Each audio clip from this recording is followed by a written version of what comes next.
Sports Flash TV na may dati. Ito ay lagi kang panalo, bakbakan na sigurado, mga balitang... Ang prediksyon ni Atty. Ed Tolentino sa Casimero versus Sanchez. Pag-usapan natin yan mga ka-flash. Pero bago ang lahat, huwag kakalimutang i-like, mag-subscribe at hit ang notification bell para updated ka sa mga bidyong katulad nito.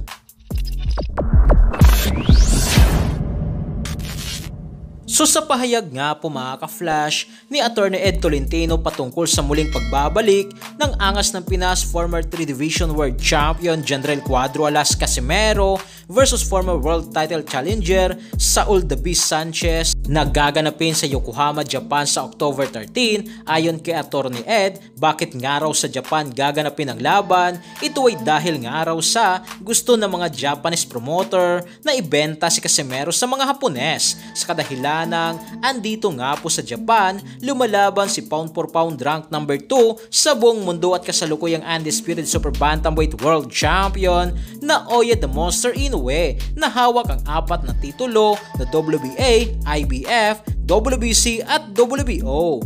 Sa paliwanag pa ni Atty. Ed na kung matatandaan nga raw natin kung bakit si Teiji Doheny ang nilabanan ni Inoue at hindi si Murodjon Akhmadaliev na rank number 1 sa WBA, ito ay dahil sa mas sikat nga raw si Teiji Doheny sa bansang Japan. Kaya dahil dito ay ito nga raw ang dahilan kung bakit sa Japan nangyayari ang mga laban ni Casimero. So dahil dito sakaling manalo si Casimero versus Sanchez sa pinaka-impresibong panalo at mag-click si Casimero sa mga Hapones, ay paniguradong mangyayari pa rin ang Jandrel Casimero versus Naoya Inoue na hindi kailangan ni Casimero ang mas mataas na ranking para makalaban si Inoue, na ang kailangan lang ni Casimero sa ngayon ay magpasikat sa Japan na kailangan patulugin ang mga kalabang binibigay sa kanya. Dito nga po sa makakalaban ni Casimero na si Saul Sanchez, isang araw itong pressure fighter, agresibo at handang-handang makipagbasagan ng muka. Dagdag pa ni Atty. Ed, may job din itong si Sanchez, 1-2 combination na kaya ka rin niyang banatan sa bodega at may lakas din dito ang kanyang left hook. Subalit ang problema dito ni Sanchez na kapag bumabato na ito ng left hook ay nagiging open ang kanyang muka, na ito naman ang kailangan abangan ni Casimero at i-counter ang left hook ni Sanchez ng uppercut at counter right hand.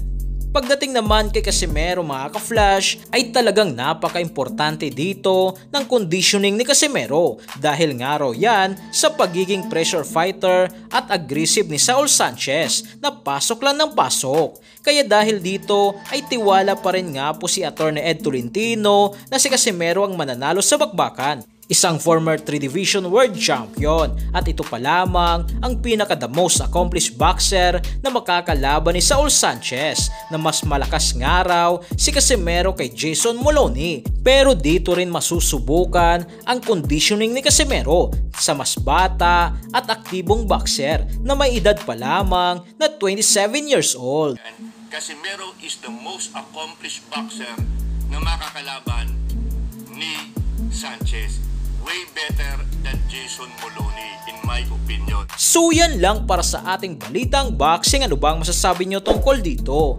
Para sa inyong komento at reaksyon ay komento nyo na sa baba. Hanggang sa muli, ito ang The Sports Flash TV.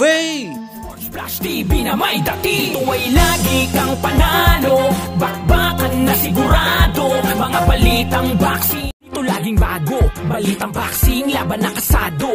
Di papahuli pagdating sa bakbakan, mga pambato na patuloy ang laban. Sasaliksikin ang bawat babalita, talagang diin, bawal ang mahina sa loob ng ring. Merong pambihira, mga kamao na nagiging bida.